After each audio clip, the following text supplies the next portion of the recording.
Hi everyone, आज का अपना टॉपिक है potential energy of a dipole which is placed in uniform external electric field. यानी कि ऐसा डाइपोल जो एक यूनिफॉर्म एक्सटर्नल इलेक्ट्रिक फील्ड के अंदर रखा गया है, उसका पोटेंशियल एनर्जी कितना होगा, वही हमें फाइंड करना है। तो सबसे पहले इसको ड्रॉ करना पड़ेगा। तो let us suppose there is a uniform electric field, कुछ इस तरीके से है, and that uniform electric field is pointing in the right direction. और यहां पर हमने एक इलेक्ट्रिक डायपोल को प्लेस किया है। इलेक्ट्रिक डायपोल का मतलब है it is a combination of A positive and negative charge with a very less distance between them. तो मान लो कि ये हमारे पास यहाँ पर एक नेगेटिव चार्ज प्लेस्ड है और यहाँ पर हमारे पास एक पॉजिटिव चार्ज प्लेस्ड है, और इन दोनों के बीच का जो डिस्टेंस है, लेट अस सपोज वो डिस्टेंस हमारे पास 2a है। तो ये हमारा डायपोल हो गया, और ये डायपोल है वो इस एक्सटर्नल इलेक्ट्रिक फील्ड के साथ late us suppose theta angle यहां पर बना रहा है। तो अगर ये पॉजिटिव चार्ज प्लस क्यू है और ये नेगेटिव चार्ज माइनस क्यू है, तो हमें पता है कि इन पर लगने वाले जो फोर्सेस होंगे वो क्या होंगे, F इक्वल्स टू, यानी कि F vector equals to Q into E vector के अकॉर्डिंग फोर्स लगेंगे। तो पॉजिटिव चार्ज पर जो फोर्स लगेगा वो इलेक्ट्रिक फील्ड के डायरेक्शन में लगेगा, और जो नेगेटिव चार्ज पर फोर्स लगेगा वो इलेक्ट्रिक फील्ड के अपोजिट डायरेक्शन में लगेगा। तो कुछ इस तरीके से इन दोनों पर फोर्सेस लगेंगे, इन दोनों पॉजिटिव और नेगेटिव चार्ज पे। और इन दोनों के बीच का डिस्टेंस है वो अगर 2a है, तो इनका जो डाइपोल मोमेंट है, डाइपोल मोमेंट यहां पर क्या बन जाएगा, dipole moment it will be P equals to Q into 2a, जहां पर Q क्या है, मैग्नीट्यूड ऑफ द चार्ज है, और 2a इन दोनों के बीच का डिस्टेंस है।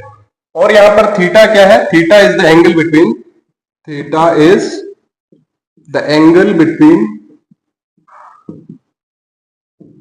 P vector and E vector. मैं यहां पर P वेक्टर क्यों लिख रहा हूं, क्योंकि जो P वेक्टर है that is the dipole moment vector, और डाइपोल मोमेंट वेक्टर का डायरेक्शन होता है नेगेटिव चार्ज से पॉजिटिव चार्ज की तरफ। So this is P vector. अब अगर हम कोई भी इलेक्ट्रिक डायपोल को एक यूनिफॉर्म इलेक्ट्रिक फील्ड में रखते हैं, तो उस पर एक टॉर्क लगता है, और वो टॉर्क क्या होता है, we all know that that torque is magnitude wise it is PE sin theta, और ये थीटा वही है जो इन दोनों के बीच का एंगल है, यानी कि P वेक्टर और E वेक्टर के बीच का एंगल है। वेक्टर फॉर्म में अगर हम इसको लिखना चाहें तो it will be tau vector equals to P vector cross E vector, और इसी को हमने मैग्नीट्यूड फॉर्म में लिखा है that is PE sin theta. अब हमें यहां पर निकालना क्या है, पोटेंशियल एनर्जी। तो हम डायरेक्टली पोटेंशियल एनर्जी इसमें नहीं निकाल सकते, इसमें हमें सबसे पहले वर्क डन निकालना पड़ेगा। यानी कि इसमें ये जो यहाँ पर इलेक्ट्रिक डायपोल रखा हुआ है एक्सटर्नल इलेक्ट्रिक फील्ड में, वो यहाँ पर रोटेट करेगा। रोटेट किसकी वजह से करेगा, इस टॉर्क की वजह से करेगा।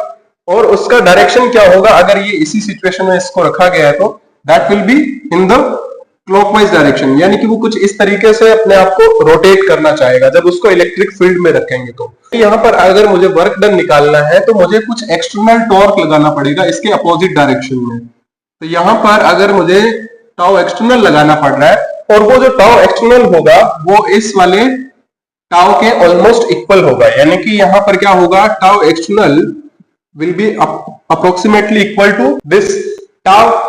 अब हम आसानी से यहाँ पर वर्क डन निकाल सकते हैं।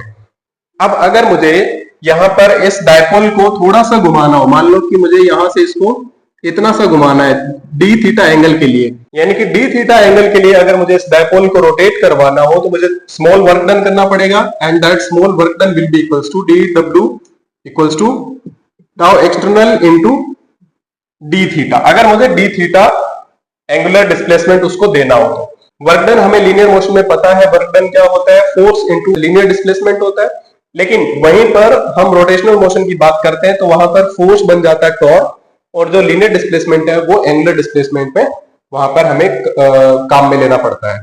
तो यहाँ पर जो टाउ एक्सटर्नल है वो हमारे पास अब क्या आ जाएगा, dw equals to PE sin theta, और यहाँ पर d थीटा का d थीटा आ गया। अब मुझे यहाँ पर अगर टोटल वर्क डन निकालना हो, अगर मैं इस डायपोल को θ1 एंगल से θ2 एंगल की तरफ मूव करवाता हूं, तो टोटल वर्क डन कितना होगा, यहाँ पर total work done to rotate the dipole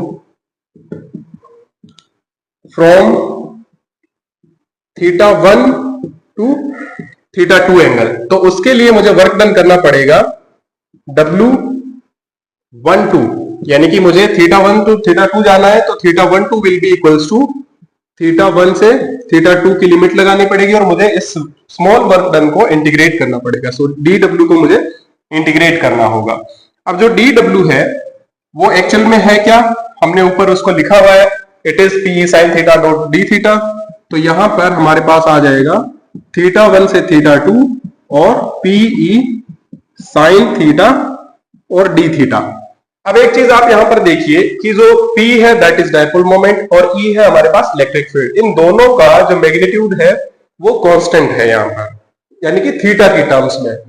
अब यहां पर वेरिएबल कौन सा है, साइन थीटा और डी थीटा। तो जो वेरिएबल होता है यानी कि जो थीटा है एक्चुअल में वेरिएबल, यानी कि थीटा वाली जो टर्म होगी वही इंटीग्रेशन में काउंट होगी, बाकी चीज बाहर आ जाएगी।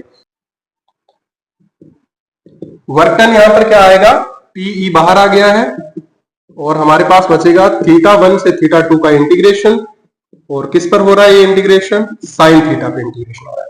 अब साइन थीटा का इंटीग्रेशन हमें पता है कि क्या होता है, माइनस ऑफ कोस थीटा होता है, तो वो हो जाएगा यहां पर PE और ये हो जाएगा माइनस ऑफ कोस थीटा और θ1 टू θ2। यहां पर अब सबसे पहले अपर लिमिट पुट होगी फिर लोअर लिमिट पुट होगी। तो लिमिट पुट करने से पहले ये नेगेटिव साइन है वो दोनों में कॉमन आएगा, तो हम इसको बाहर भी लिख सकते हैं, तो it will be minus of P. अब अंदर हमारे पास बचा है सिर्फ कोस थीटा, तो अपर लिमिट पुट करेंगे तो it will be cos θ2 minus cos θ1। तो ये हमारे पास क्या आ गया, work done to rotate that dipole from θ1 angle to θ2 angle. अब एक चीज हमें पता है कि जो पोटेंशियल एनर्जी होती है वो एक्चुअल में जो वर्क डन किया जाता है वही पोटेंशियल एनर्जी की फॉर्म में स्टोर हो जाता है। So this W12 will be the change in potential energy, और वो चेंज कौन सा होगा, delta U will be equals to W12, जिसको हम लिख सकते हैं U2 माइनस U1, यानी कि final potential energy minus initial potential energy. यानी कि ऐसा नहीं है कि हमारी इनिशियल पोटेंशियल एनर्जी हमेशा जीरो ही हो, हम रेफरेंस के लिए उस पॉइंट को अगर रेफरेंस पॉइंट लेंगे तो वहां पर जीरो मान सकते हैं, अदरवाइज वहां पर जो पोटेंशियल एनर्जी है वो जीरो नहीं होगी।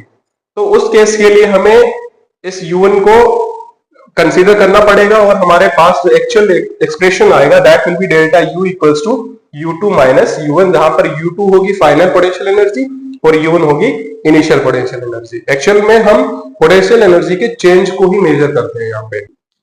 Delta U equals to minus of PE cos θ2 minus cos θ1, ये हमारे पास पोटेंशियल एनर्जी का चेंज आ गया, यानी कि इतना उसमें चेंज आया है। अब अगर हमें किसी इंडिविजुअल पॉइंट पर पोटेंशियल एनर्जी पता करना हो तो कैसे करेंगे, यहाँ पर आपको दो सिमिलर टर्म्स दिख रही होगी, यानी कि एक तो P कोस θ2 बनेगा और दूसरा टर्म होगा PE कोस θ1।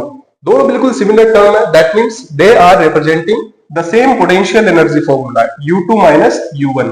तो यहां पर आप इसको इंडिविजुअल टर्म की फॉर्म में लिखेंगे तो it will B U2 minus U1, और इनकी अलग अलग फॉर्म लिखेंगे तो it will be minus of PE cos θ2, एक ये टर्म बन गया। अब ये माइनस और माइनस यहाँ पर मल्टीप्लाई होता है तो प्लस हो जाता है, तो आप इनको अलग भी लिख सकते हैं, इट विल बी माइनस, ये माइनस यहाँ पर आ गया और ये वाला माइनस अंदर रहेगा, तो इट विल बी PE कोस θ1। अब आप दोनों तरफ अगर कंपेयर करते हैं तो आपके पास पोटेंशियल एनर्जी का फॉर्मूला थीटा फॉर्म में आ जाता है। कैसे आ जाता है, ये U2 है तो हमारे पास यहाँ पर माइनस PE कोस θ2 है, और यहाँ पर U1 है तो यहाँ पर हमारे पास माइनस PE कोस θ1 है। यानी कि जो वेरिएबल चेंज हो रहा है दैट इज थीटा, जो कि 2 से 1 कन्वर्ट हो रहा है। अगर हम सिंगल टर्म में यानी कि एक जनरलाइज फॉर्म में लिखेंगे तो क्या हो जाएगा हमारे पास, इन जनरल जो पोटेंशियल एनर्जी है वो थीटा का फंक्शन होगी और वो बन जाएगी minus of PE cos theta. So ये हमारे पास पोटेंशियल एनर्जी का फॉर्मूला आ गया है। अब अगर इसको डॉट प्रोडक्ट की फॉर्म में लिखना हो तो आप कैसे लिखेंगे, हमारे पास दो वेक्टर क्वांटिटीज का मैग्नीट्यूड है, कौन सा, एक तो P वेक्टर का मैग्नीट्यूड P है और ई वेक्टर का मैग्नीट्यूड ई है और cos थीटा भी दिया हुआ है। तो ये सीधा सीधा इंडिकेट कर रहा है डॉट प्रोडक्ट की तरफ, क्योंकि जो डॉट प्रोडक्ट होगा आप इसको इस तरीके से लिख सकते हो, u as a function of theta will be equivalent to minus of p vector dot E vector. यानी कि जो पोटेंशियल एनर्जी है वो negative of the dot product of dipole moment and the electric field. यानी कि जो हमारे पास जो डायपोल मोमेंट वेक्टर है और जो यूनिफॉर्म इलेक्ट्रिक फील्ड वेक्टर है, उन दोनों का जो डॉट प्रोडक्ट है उसका नेगेटिव मल्टीपल है। और यही होती है किसी डायपोल की पोटेंशियल एनर्जी जब उसको यूनिफॉर्म एक्सटर्नल इलेक्ट्रिक फील्ड में रखा जाता है। हाँ, ये जो पोटेंशियल एनर्जी है वो वेरी भी कर सकती है अगर उसको नॉन यूनिफॉर्म इलेक्ट्रिक फील्ड में रखा जाए। ये हमेशा ट्रू नहीं है, ये सिर्फ यूनिफॉर्म इलेक्ट्रिक फील्ड के लिए ट्रू है। अब इसमें क्वेश्चंस ये भी राइज किए जाते हैं कि आप स्टेबल और अनस्टेबल कंडीशंस के बारे में भी बात करिए। यानी कि जो डायपोल है वो मोस्टली स्टेबल कब होगा, यानी कि उसकी हाईएस्ट स्टेबल कंडीशन कब होगी, जब किसी डायपोल की पोटेंशियल एनर्जी मिनिमम होती है तब वो उसकी स्टेबल कंडीशन में होता है। और जब उसकी जो पोटेंशियल एनर्जी है वो हाईएस्ट हो जाती है, यानी कि इस केस में जो हाईएस्ट पॉसिबल पोटेंशियल एनर्जी होगी उसमें वो अनस्टेबल कंडीशन में होगा। हमारे पास जो पोटेंशियल एनर्जी आई है, पोटेंशियल एनर्जी हमारे पास क्या है, u as a function of theta is minus PE cos of theta. अब ये मिनिमम कब हो सकती है, यानी कि मिनिमम पोटेंशियल एनर्जी कब होगी, जब यहां पर थीटा क्या होगा 0 डिग्री। थीटा 0 डिग्री होगा तब हमारे पास cos थीटा का वैल्यू 1 हो जाएगा। तो 1 हो जाएगा तो हमारे पास जो u 0 आएगा हमारे पास, that will be minus of PE cos of 0, और cos ऑफ 0 1 होता है तो हमारे पास ये आ जाएगा माइनस ऑफ PE। और इस पोटेंशियल एनर्जी को हमारे पास इसको u मिनिमम बोलते हैं। और ये जो पोटेंशियल एनर्जी है वो डायपोल को कौन से कंडीशन में बताएगी, वो उसकी स्टेबल कंडीशन में उसको बताएगी। अब बात करते हैं अनस्टेबल कंडीशन की। अनस्टेबल कंडीशन के लिए जो पोटेंशियल एनर्जी है वो अगर मैक्सिमम हो तो वो अनस्टेबल कंडीशन को बताएगी। सो मैक्सिमम पोटेंशियल एनर्जी क्या होगा, मैक्सिमम पोटेंशियल एनर्जी के लिए जो थीटा है अगर वो 180 हो जाए, यानी कि मुझे यहां पर पॉजिटिव पोटेंशियल एनर्जी निकालना पड़ेगा। यानी कि जो मिनिमम पोटेंशियल एनर्जी आई थी हमारे पास माइनस पी, उसका जस्ट अपोजिट होगा मैक्सिमम वाला केस भी, यानी कि प्लस पी आना चाहिए। तो प्लस पी के लिए हमारे पास cos थीटा को -1 होना पड़ेगा। cos थीटा -1 कब होता है, जब थीटा 180 डिग्री हो। तो हमारे पास u 180 डिग्री आ जाएगा minus of PE cos 180 degree, और cos 180 डिग्री क्या होता है, -1 होता है। और हमारे पास पोटेंशियल एनर्जी आ जाएगा प्लस पी, जो कि हमारे पास क्या है, मैक्सिमम है। तो u मैक्सिमम हो गया, और ये किस कंडीशन को हमें बता रहा है, वो अनस्टेबल कंडीशन को बता रहा है यहाँ पर। और इन पे क्वेश्चंस भी पूछे जाते हैं, तो आप इनको बता सकते हैं कि जो अनस्टेबल कंडीशन है वो 180 डिग्री पे होती है और स्टेबल कंडीशन है वो 0 डिग्री पे होती है। आई होप आपको चीजें समझ आई होगी। अगर फिर भी आपको डाउट लगता है तो आप मुझसे कमेंट सेक्शन में पूछ सकते हैं।